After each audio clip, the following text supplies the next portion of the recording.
मेनू दिखाओ उपन्यास ऑनलाइन पूरा पढ़ें उपन्यास बिन उपन्यास मिस ब्यूटीफुल सीईओ और उनका सिस्टम अध्याय 26 पैकेजिंग साक्ष्य मिस ब्यूटीफुल सीईओ और उनका सिस्टम C26 पैकेजिंग साक्ष्य एड्स बाय पब फ्यूचर तांग जियाई और शियाओ यू ने भी खुद को थोड़ी संभावित गोलीबारी के लिए तैयार कर लिया था।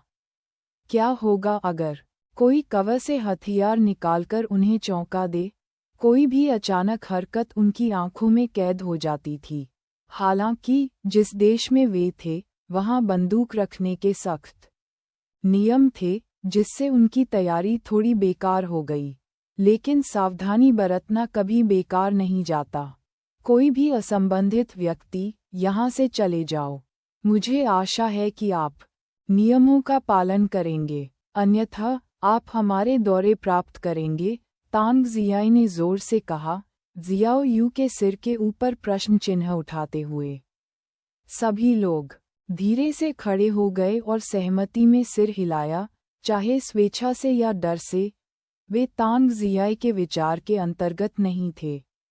धीरे धीरे भीड़ छट गई और शियाओ यू ने अपनी शंकाएं पूछीं। कौन से नियम? अंडग नियम। किसी भी समाज की अपनी अलग व्यवस्था होती है। नियम ये है कि मामले से जुड़ी कोई भी बात बाहर नहीं आने दी जानी चाहिए। तांग जियाई ने आगे बढ़ते हुए जवाब दिया। तो इसका मतलब ये है कि कोई भी हमारी शिकायत नहीं करेगा? जियो यू ने पूछा। अधिकांशतः हाँ। भूमिगत आरा को परत दर परत बनाया गया था। पहली परत जहां तांग जियाई और शियाओ यू ने संघर्ष किया था, वह मनोरंजन स्थल थे। मनोरंजन के लिए कोई भी पेय और भोजन उपलब्ध था। अगला कमरा एक दृश्य की ओर ले जाता था, जहां से दर्शक ऊपर से दोनों लड़ाकों के बीच होने वाली मुठभेड़ देख सकते थे। नीचे एक और मंजिल, जहां वे जा रहे थे, जीवन और मृत्यु की लड़ाई में धन की तलाश कर रहे इन हताश लड़ाकों का प्रशिक्षण क्षेत्र था। बेशक यहाँ तांग जियाई जैसा कोई व्यक्ति हो सकता है जो धन के बजाय अन्य लक्ष्यों को प्राप्त करना चाहता हो, लेकिन दुर्लभता से पता चलता है कि ऐसा होने की संभावना नहीं है। तांग जियाई और शियाओ यू ने खुद को आश्चर्य से बचने के लिए तैयार किया, क्योंकि उनकी पिछली लड़ाइयों ने शायद सभी को पहले ही डरा दिया था। चीखें, खनक और कांच के टूटने की आवाजें। उन्हें संदेह था कि जिस कमरे में ये हुआ वह ध्वनिरोधी था। Ads by pub future. हालांकि यह लंबा नहीं था, लेकिन छोटा भी नहीं था। किसी भी प्रशिक्षित व्यक्ति के लिए ये जानना काफी था कि ऊपर कुछ हुआ है। तांग जियाई ने अपने हाथ से चाकू फेंक दिया और ढही हुई दीवार से 2 विस्तार योग्य डंडे उठाए। उसने एक डंडा शियाओ यू की ओर फेंका, जो हैरान होकर उपकरण का अध्ययन कर रही थी। तांग जियाई ने छड़ी के बाकी हिस्से को बाहर निकाला और उसे विधि दिखाए। जियाओ यू ने समझ लिया और चाल की नकल की। प्रशिक्षित कई विरोधियों के खिलाफ लड़ना हथियारों के साथ ज्यादा बेहतर था।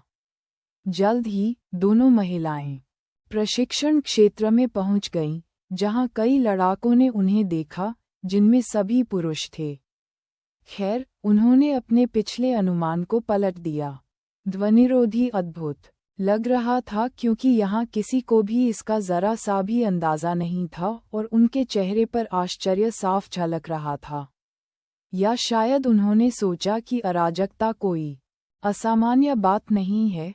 दोनों ने एक आश्चर्यजनक लाभ उठाते हुए आगे की ओर आक्रमण किया।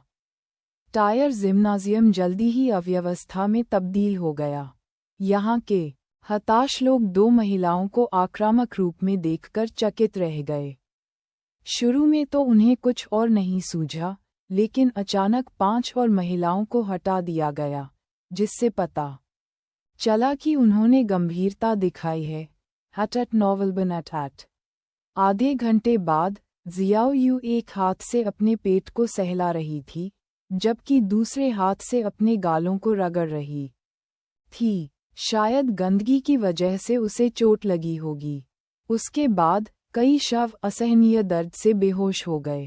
तांग जियाई ने जानबूझकर उनकी हड्डियां तोड़ दी थीं। जियाओ यू ने अपनी बहन जियाई को देखा और पाया कि वह भी अपना पेट रगड़ रही थी। वह उसके पास गई और बोली, तुम्हें भी चोट लगी है? बेशक, तांग जियाई ने उसे देखा, पेट और बगल में, सौभाग्य से लीवर में नहीं। तांग जियाई को बहुत अनुभव था और वह जानती थी कि लड़ाई में चोट लगने की संभावना कम होती है, इसलिए उसे कम से कम नुकसान होता है। उसके कौशल और ज्ञान ने उसे कई बार बचाया। एड्स बाय पब फ्यूचर, मेरे चेहरे पर भी एक निशान है। सौभाग्य से यह बहुत बड़ा नहीं था, लेकिन पेट पर बहुत दर्द है। अब आराम करो और सांस लो, तुम ठीक हो जाओगे। जब हम एक समूह के खिलाफ लड़े, खासकर कई विरोधियों को प्रशिक्षित किया, तो केवल इतना ही सहना अच्छा है। तांग जियाई ने अपना हाथ जियाओ यू के सिर पर रगड़ा, जिससे वह अपनी आंखें घुमाने लगी। चाहे उसकी असली उम्र कुछ भी हो, जियाओ यू का प्यारा चेहरा बच्चे की शैली की ओर झुका हुआ लग रहा था और कई लोगों को लगता था कि उसकी उम्र कम है। तांग जियाई भी उसे एक असली छोटी बहन के रूप में मानता था। जियाओ यू ने विरोध जताते हुए तांग जियाई का हाथ झटक दिया। मैं अपनी बंदूक निकाल लूंगा और पू असल में लड़ने की कोशिश करने से बेहतर है। देखो, हमारे पास अनावश्यक घाव हैं। तांग जियाई ने कहा नहीं, लेकिन हम कुछ अधिकारियों का ध्यान भी कम करते हैं। नीचे, माफ करना, मुझे लगता है कि जो लोग हमसे दबे हुए थे, उनमें से बहुत से लोग बच नहीं पाएंगे और जो बच जाएंगे वे विकलांग हो जाएंगे। कोई ध्यान नहीं है? जियाओ यू की आंखों में एक अजीब सी चमक दिखी, जो बहन जियाई के शब्दों के बारे में अविश्वसनीय थी। यह अलग बात है। अधिकारी शायद इस दिखावे को गिरोहों की प्रतिद्वंद्विता मानेंगे, और ज्यादातर कानून बल इससे दूर रहते हैं। तांग जियाई ने विनम्रता से समझाया, लेकिन एक बार जब बंदूकें शामिल हो जाती हैं, तो यह ज्यादा ध्यान आकर्षित करेगा और ऊपर से दबाव यहाँ की स्थिति को बिगाड़ देगा। हमें ये पसंद नहीं है और न ही ये गिरोह इसे पसंद करेंगे। तो यह अलिखित नियमों की तरह हो जाता है।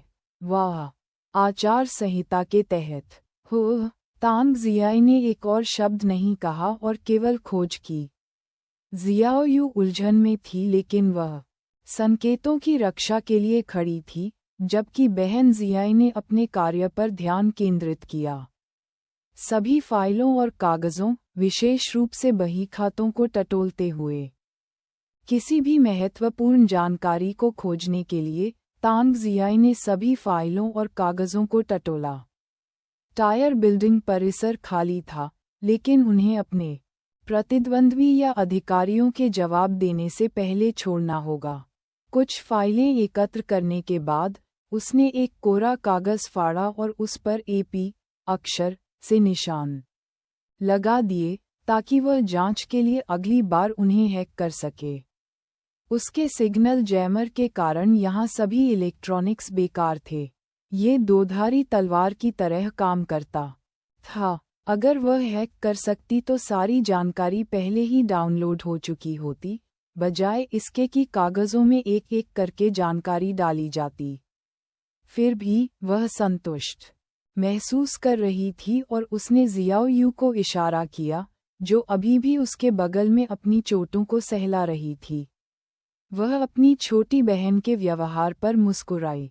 वापस उस जगह पर लौटते हुए जहां उसकी कार खड़ी थी, तांग जियाई ने पाया कि कुछ लोग अभी भी वहां से नहीं गए थे।